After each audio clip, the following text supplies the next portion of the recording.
Hello, fine, नमस्कार, आदाब, सत श्री अकाल। मेरा नाम इंद्रजीत सिंह और मैं मुंबई से आपके सामने रूबरू हूँ। पेशे से positive life counsellor, motivational speaker और माइंड ट्रेनर, यानी मैं आपकी जिंदगी बेहतर बनाने के नुस्खे देता हूँ, ट्रेनिंग देता हूँ। मैं हूँ आपका पर्सनल लाइफ कोच, यानी आपके जीवन में दुख, तकलीफ, परेशानियां हो, मुझ तक भेजिए, मैं उसका समाधान दूंगा। दोस्तों, प्राउड यानी एडल्ट होने की उम्र हर देश में अलग अलग है।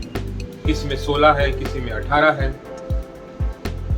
वो हमारे शरीर की उम्र, यानी उस शरीर को उतने साल हो गए तो हम उसे मैच्योर समझते हैं, एडल्ट समझते हैं, यानी उसको कई तरीके के राइट्स यानी उसको अधिकार प्राप्त हो जाते हैं। मगर मैच्योरिटी शरीर की उम्र से नहीं होती। मैच्योरिटी हमारे दिमाग की उम्र से होती, यानी हमारा दिमाग कितना अच्छा हुआ, समझदार हुआ, कितनी समझ आई उसमें, उससे मैच्योरिटी का पता चलता है, न कि हमारे शारीरिक उम्र से।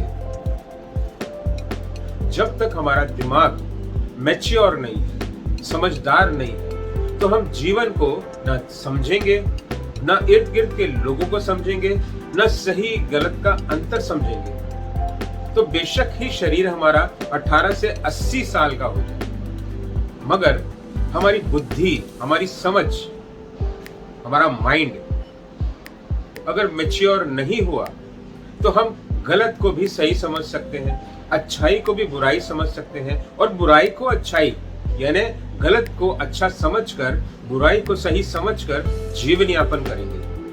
गलत लोगों का साथ देंगे, उनकी संगत करेंगे और उनको आगे बढ़ाएंगे, तो हमको ये कभी समझ ही नहीं पड़ेगा कि सही क्या है।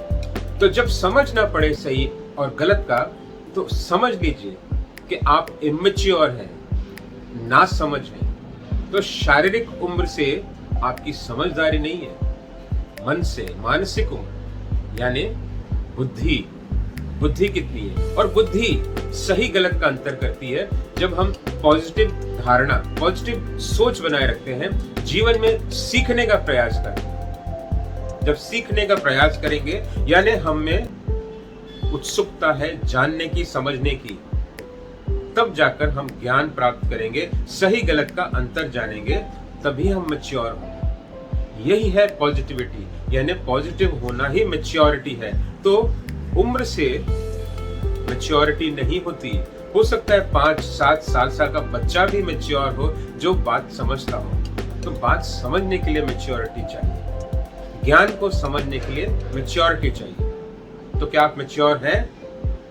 और अगर नहीं है तो मैच्योर बनिए, ताकि समाज को सही रास्ता दिखा सके। इसी उम्मीद से आप सभी को ढेर सारा खुश रहिए, सलामत रहिए। Thank you.